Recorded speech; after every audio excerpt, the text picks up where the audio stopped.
always grateful lang talaga ako sa lahat ng mga nare-receive namin blessing. Kasi kung hindi naman dahil sa kanya, wala din kami dito. So si Sir Paul kasi hindi siya nagbago.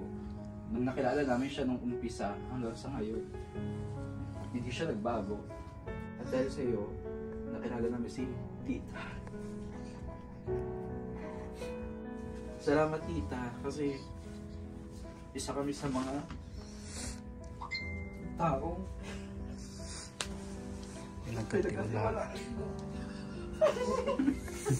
Hindi ako magpagsalita.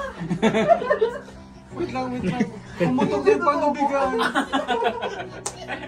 Ayan, gusto lang natin talaga mapasaya lang din talaga maiwasan. Kasi ito po yung pinaka-sadness part ng buhay namin. Siyempre, iwanan na kami ni Tita. Masarap, sabi ko nga, masarap magsundo.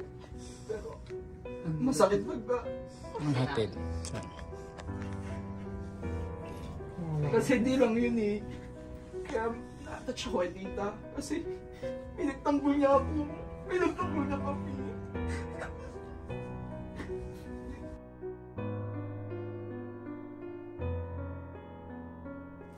Palakpakan natin si Tita! Yay! Nandito kami ngayon sa isang room, sama-sama together.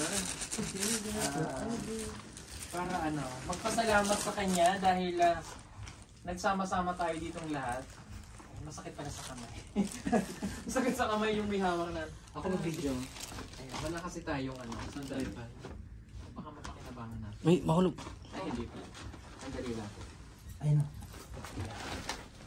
Ito. Ayan, ito na. Ang galing. Yan. Dito ka dito. Malayo. So, tapos kita Tita. Okay. Oh yan, kita na siya. Ito naman yung YouTube channel. Subscribe nyo po, ilalagay na lang namin mamaya. I-comment nyo na lang dyan. Ilagay nyo yung pin. Ayan, meron po siyang ginawa YouTube channel. Kakatakot yun. Ande. Okay. Nag-enjoy ba si Tita? Oo naman. Nag-enjoy ka ba nakasama kami? Oo naman, lalo dito sa edito. Yun na nga, kailangan din po namin maghiwa-hiwalay. Maghiwa-hiwalay kami, uwi na si Tita sa States.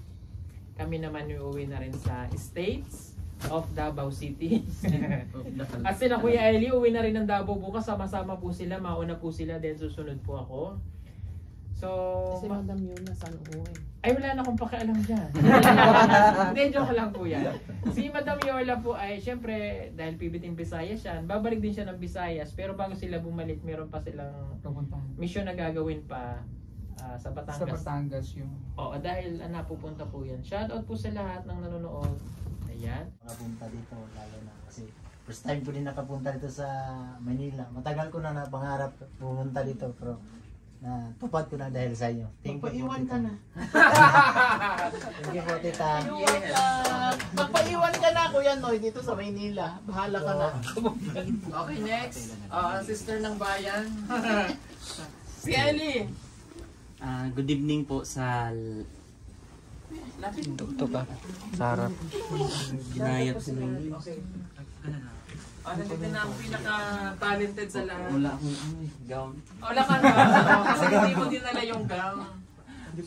Pinadadala ko Tita yung gown niya, hindi niya dinala. Kasi rarampasan na siya dyan sa Shangri-La. Baka mahuli. Okay. Sige, anong mensahe kay Tita? Unang-una po sa lahat, ayun na lang, sa Panginoon, thank you kasi binigyan tayo ng katulad ni Tita Pibilab, nila Sir Paul, sa lahat po ng mga sponsors.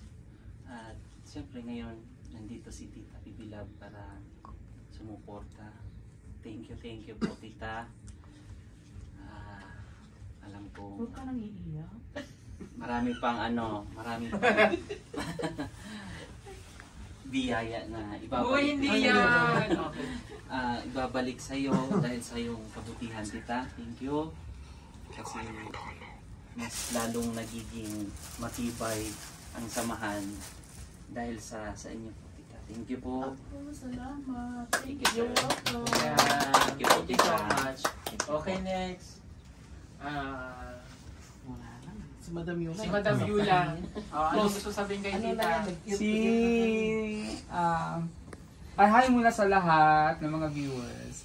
Si Tita Bibi Love, nakilala ko siya sa noon pa lang sa message niya dun sa Pugong Behero. So nakilala ko na siya dun sa message, through conversation lang. And then nung nakilala ko siya in person, grabe, parang ramdam mo yung genuine love ni Tita Bibi Love sa pagiging nanay niya sa amin. Lahat, kung may concern, kung ano, pati gamot namin, pag wala kaming gamot, siya pharmacy. Kumpleto lahat, may dala, may gamot pa, lahat meron siya. So, thank you so much Tita Bibi Love for everything. Very generous, kaya siguro ang dami niya ring blessings. I'm sure kasi ang napakabait niya, very generous. Thank you Tita Bibi Love, and I'm praying, you are now included in my prayers every night. Thank you. Salamat po. Okay, next. OJ.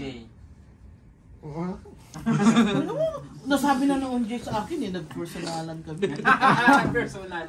Siyempre nagpapasalamat tayo kay Tita Bibi Love. Dahil nakita naman natin kung gaano siya kabuting tao talaga. And yun nga, totoo yung sabi ni Madam Yula.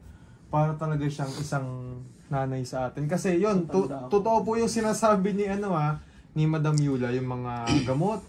Lahat yan dala ni Tita. Store. Ma-share ko lang kasi nung time na punta kami ng Palawan, hindi pa ganun kaganda yung pakiramdam ni Kuya. Siguro nanibago sa biyahe ganyan. Nasa hotel pa lang kami sa holiday, dito pa lang sa Manila. Talaga binibisita ni Tita si Kuya. Dinadala ng gamot, make sure niya na take ni Kuya yung gamot. At hanggang sa Palawan, grabe. Hanggang sa Abra. Yeah, doon ko napagtanto, masarap pala yung gamot ng States. So, Nakakagaling talaga. So, nakita namin doon personally kung gaano kabuti si Tita Bibi Love. And yun nga, katulad din po nung sabi ni Sa akin na lang lahat? Madam, palagi po na Copyright. Copy-paste. Copy-paste. Palagi ka po naming isasama sa mga prayers namin. Kasi yun lang yung wala kasi parang nakikita Bibi Love na lahat. So, ang magagawa na lang natin, yung maisusukli natin sa kabutihan na ginagawa niya is prayers. Amen. Magsitayo ang lahat para sa pagungad na Thank you, panalangin. Father. Ay, kala ko nasa misa. Okay. Next, ano na jealousy? Bumugan natin niya si Apple. Uy. Hindi naman yung pinag-usapan natin eh. Game na, game. Okay, International Marites. Ganun ka. Sa mga viewers po natin dyan, hello, magandang gabi. Hindi daw rin eh. Hindi daw rin eh. Dito pa yung Sabay-sabay tayo. Sabay-sabay tayo. Apo. Malalaki. Okay. Ayan, first of all, Tita Bibi Love, from the bottom of my heart, thank you very much. Sa lahat-lahat, simula, actually sa Davao namin nakilala si Tita dahil kay Sir Paul nung pumunta kami doon. Since then, tuloy-tuloy na yung conversation with RJ, tapos inano ni RJ sa akin kung ano yung pinag-usapan nila. Thank you so much Tita sa lahat ng mga blessing na sinira nyo sa amin. At Huwag ka naiiyak din kami. super nanay sa amin. At kahit ano yung time natin, time difference natin dun sa US, kahit na nasa trabaho, in between sa kanyang duty ay talagang kumukontak siya sa amin para magtanong kung ano yung mga nangyayari dito sa amin, sa mga projects, sa kay Sir Paul at kay RJ. Sa kahit busy si Tita, talagang kinukontak pa nila kami. At kahit hindi okay yung kanyang health doon, masakit yung ulo niya, kumukontak pa rin sa amin. Tapos kung may kailangan na tulungan, ayan, pinapalap ni Tita kung ano nangyari. At sa amin personal, sa lahat Tita, thank you very much. Kung pwede pa lang sasama na kami sa YouTube. Diba? Thank you so much po Tita Bibi Love, and we wish you all the best. Bago ang lahat, syempre magpapasalamat po kay Sir Paul, kay Shi. Kasi kung hindi naman dahil sa kanya, hindi naman makikilala si tita. Salamat din kasi si Sir Paul yung tumulong sa amin. Oh, baka makunang ka. Uy, hindi buntis yan. Hindi pa buntis Kabag yan. lang yan, Okay, kabag. okay.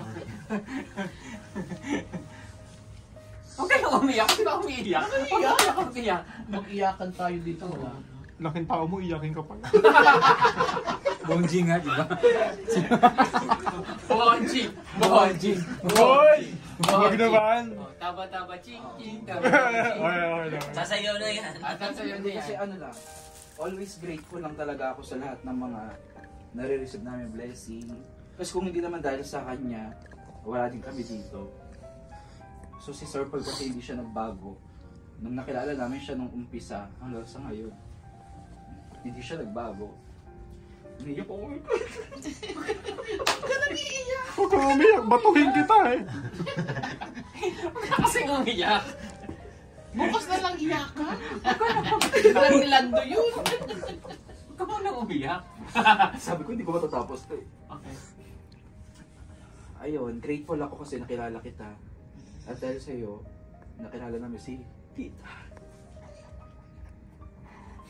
Uy, grabe. Save mo na yan. Last. Ayun. Salamat Tita kasi isa kami sa mga taong pinagkatiwalaan mo.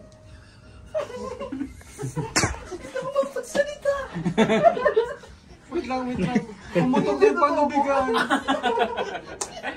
Ayan, gusto lang natin talaga mapasaya lang hindi talaga maiwasan. Kasi ito po yung pinaka-sadness part ng buhay namin. Siyempre, iwanan na kami ni Tita. Masarap, sabi ko nga masarap magsundo. Pero masakit magba. Hatid. Kasi hindi lang yun eh. Kaya na-touch ako kay Tita. Kasi pinagtanggol niya ako. Pinagtanggol niya kami.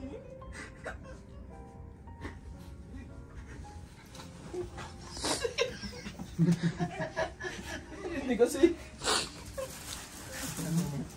hindi lang ako masyadong vocal pero grabe din kasi ako kapag ganun yung pinaramdam sa akin, parang ang hirap na yung attachment sa tao. Kaya ako madali din ako masaktan. Yung kung ano man yung nangyari, hindi namin kagustuhan yun. Ayun, gusto ko din mag-sorry kay Lando. Sa family niya kung nasaktan, nakasakit kami pero hindi namin intention yun. Walang may gustong mangyari yun. Sorry din kay Tita kasi parang yung first project kasi namin, kumbaga, fail ka agad. Ako na. Turn ko na. Ayun na. Okay. Papasalamat ako kay Tita sa pagiging nanay sa amin. Lalo na kay Sir Paul. Alam ko may mga pinagdadaanan din si Tita na siya lang yung humaharap sa ngayon. Basta Tita, nandito lang kami the Sir Paul ng PB team para sa iyo. Ha? Mag-ingat ka palagi. Maraming salamat po.